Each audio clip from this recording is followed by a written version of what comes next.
Josh Tripp is as important a player as we have.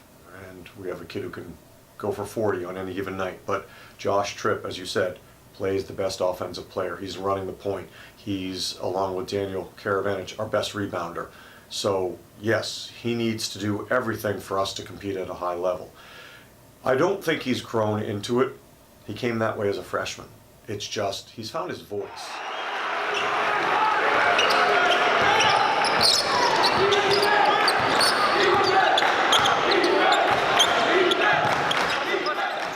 Point guard like my whole life, but I grew a lot during high school, so I've been playing more like a 4 or a 3, so I always bring the ball, but like the first game doing it kind of like took a lot out of me because wasn't used to it, but now I've adjusted to it again. He's doing like fabulous job. He's doing it better than anyone else could, and like you said, he literally does everything on the floor for us, from distributing the ball, scoring, guarding the other team's best player.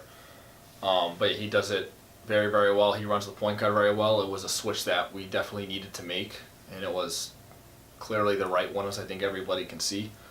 And I trust him as the point guard, and I think the rest of the program does as a whole, and I wouldn't want it any other way. I wouldn't have forced it upon him. It's just not the way I operate as a coach, but I also knew, even before he had said something to me, that he would take whatever role we needed him to. And I knew he was capable. I knew he had done so in middle school. He had done so in shorter spurts for us. So it was going to happen, knowing he wanted that. And not because he wants to be the point guard, he just knew that was our best option. And that would make the team that much better. Like most of the guys, if not all of them on our team, that's all they care about, making us as better as a team. So he's, as I've said to you many times, if not the smartest player I've ever coached, certainly top 3 or 5. So for him to want that role, knowing that's our best case scenario, it's easy decision for me. It just made it even easier when he vocalized it. So, and we're better for it.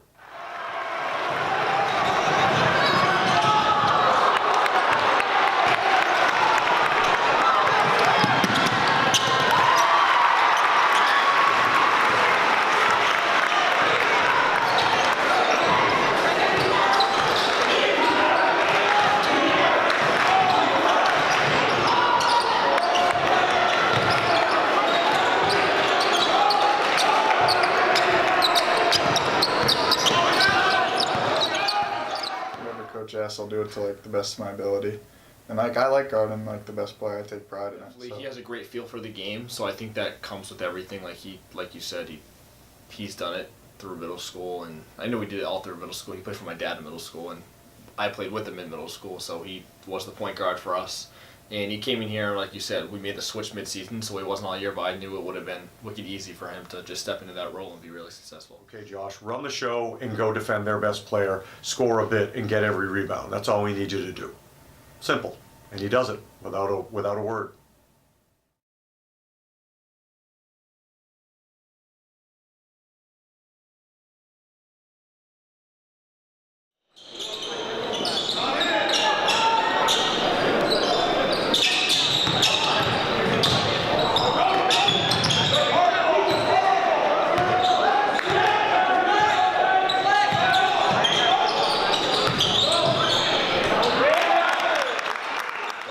Like them being super close back to back is we only had like one practice to prepare for like a really good team in Bedford, so it was kind of like just play basketball really. I mean, we have obviously our sets, but didn't really get to like dive in depth into like really what they do.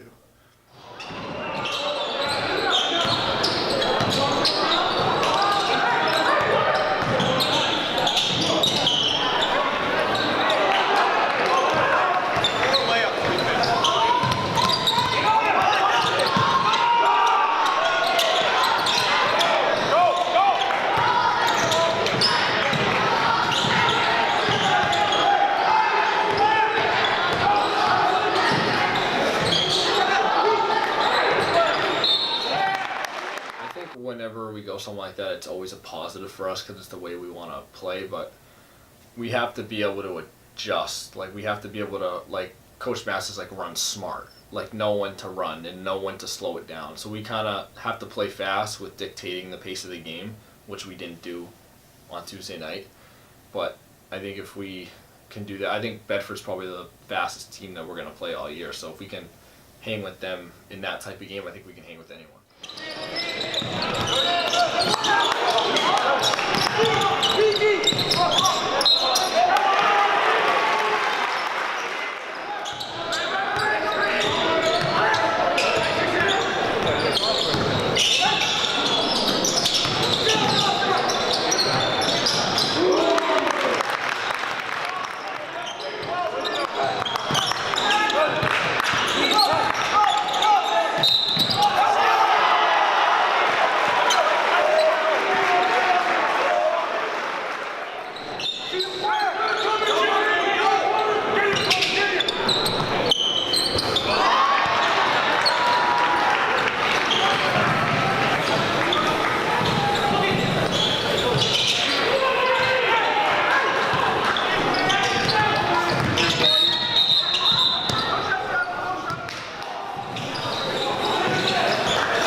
Accentuated the negative first, which was 9 missed layups in the first quarter.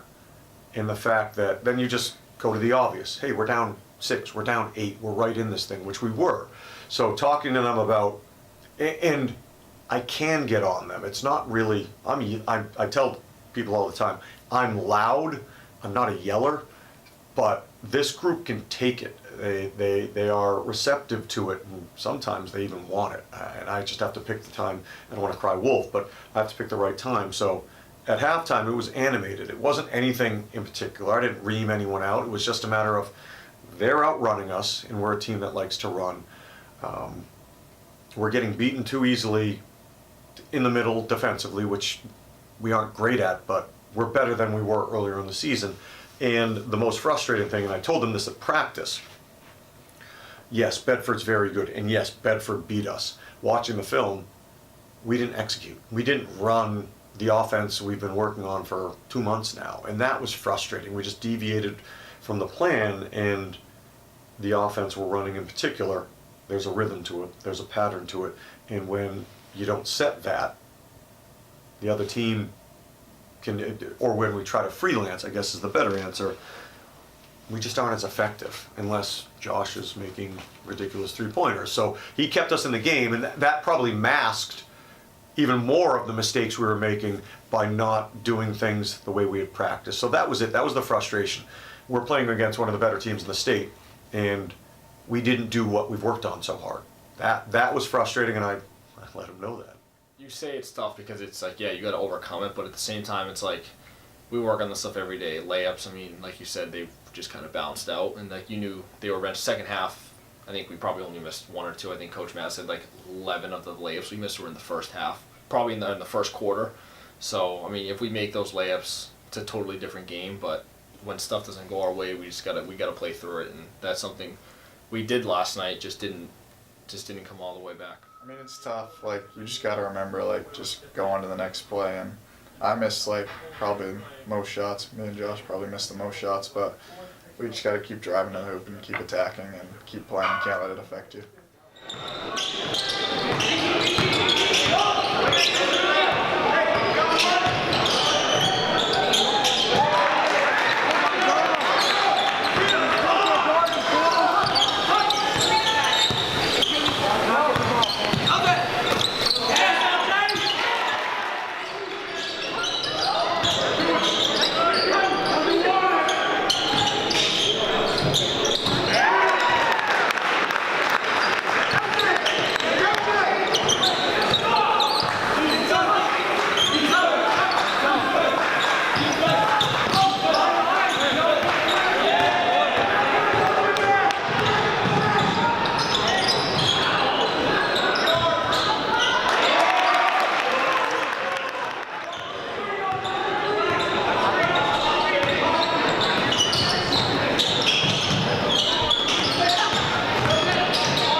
Space. I just shoot the ball with confidence every time I shoot the ball, and my teammates have confidence in me. So every time I can just see the rim and I can get my feet set, I think that's the biggest thing for me. When I'm fading away, yeah, I make some, but I think most of my shots, the baskets I make, are the highest percentage when my feet are set and I just locked on the rim, and that's what I try to do, and that's why I thought most of it went in the other night. If you give him an inch of space, like, he's going to shoot, and it's going to go in majority of the time. But, yeah, like, the back and forth battle, it just felt like we'd get, like, a huge basket, go down the other end, play good defense. We'd get a cheap one, they get another and one. And it's just, like, that was kind of happening all night, and nothing you can really do. They're getting the calls, they're making them, and we just got to, like, keep playing, I guess. As I say too often, I think I've said to you, I'm surprised when he misses anything. And some of those shots, I did shake my head in the North game. There was one shot, I have no idea what happened. And last night, I guess, so focused on, and I find myself falling into this. I'm coaching, and I would not have told you he had 38 last night. I have no idea. It's just a matter of, he makes a lot of big shots. We need him to score. We need him to do so many things. Just so caught up in the moment that sometimes I wish I could just step back and be a fan. Because after the game, talking to Frank and talking to other people, it was almost as if the fact that Bedford beat us was an afterthought. It was, Josh Caruso did what? Did you see those shots he was making? Which, right or wrong, I'm just so used to it. I don't notice it as much because we're so focused on the bigger picture. But as I've said too many times, and we'll keep repeating, Josh only does it for one reason, and he wants to succeed as a team. So those 38 points, he's never taken a selfish shot. He just doesn't. When he takes a quote-unquote bad shot, it's not, I need to get mine. It's, my team needs me to score right now. Even though this isn't the best shot, heck, I might make it. So that's always his mindset. Just, that's who he is. Yes, he likes the accolades, but he's humble. The only thing he wants is to win.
We can compete with anyone again.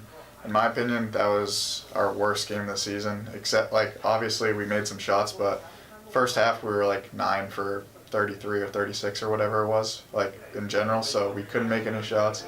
Jogging back on defense, we were like just like 0 pass possessions for them. They just drive right by us, have no help side, and then on the offensive side of the floor, we weren't really running our sets and we were just kind of freelancing, and it was like an 8-point game with all that being said and done. So I just think if we like clean things up, we'll be pretty scared. A great thing that you can look back on, just knowing that we left, like kind of Coach Mass said, it was like a missed opportunity. And it totally was, and stuff that we can look back on and learn and get better at. But yeah, I would, if I had to describe it, I'd just say it was a big missed opportunity for us.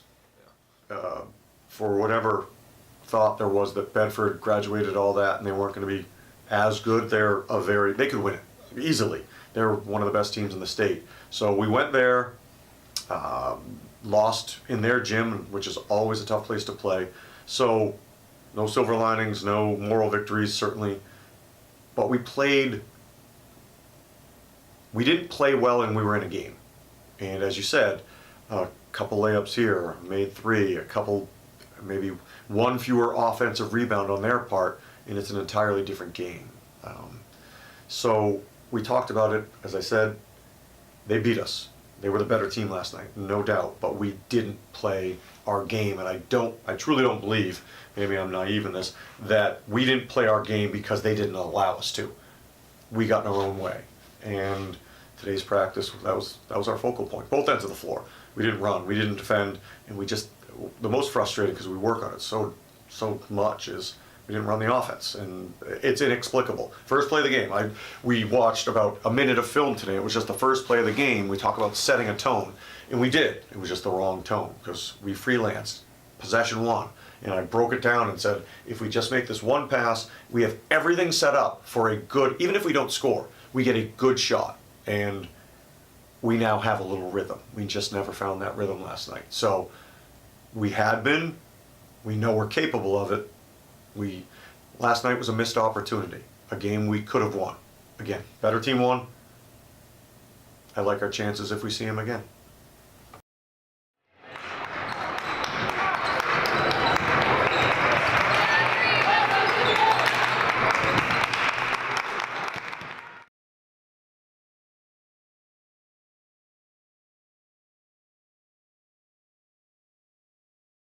At the beginning of the season, we wanted to get a feel for what the kids want out of the season, what's their goals. Two things that they said was, one is they want to make playoffs. So whatever it takes to make playoffs, there's going to be some tough games that we need to win.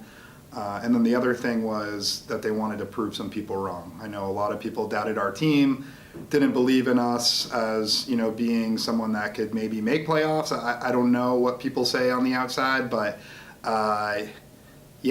those were the two goals that the kids had, and we're trying to focus on that. Now that we're at the end of the season here, it's looking like we're really starting to get closer to those goals. But really, we have to focus on these next couple of games, because it does matter with so many teams that are so close together on where we stand in the playoffs.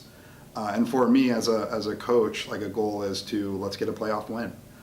Let's not just make the playoffs. Like, what's the next step? And I believe that this is a team that we can prove some people wrong and pull an upset. We've done it in the past with the team, and we can definitely do it with this team. But it all comes down to how together are we, and I think the girls are kind of turning that page and ready for that next step. I feel like we're in a good spot. Definitely, we've gotten a couple good wins early in the season that will help us make that playoff spot. But we just can't get comfortable, and we just keep kind of fighting for those wins that we need to make it. We just want to kind of focus on the rest of our games. Obviously we need to win the ones we should be winning, and I think we can pull an upset or two in there. So I think just focusing on the rest of the season, just going out strong.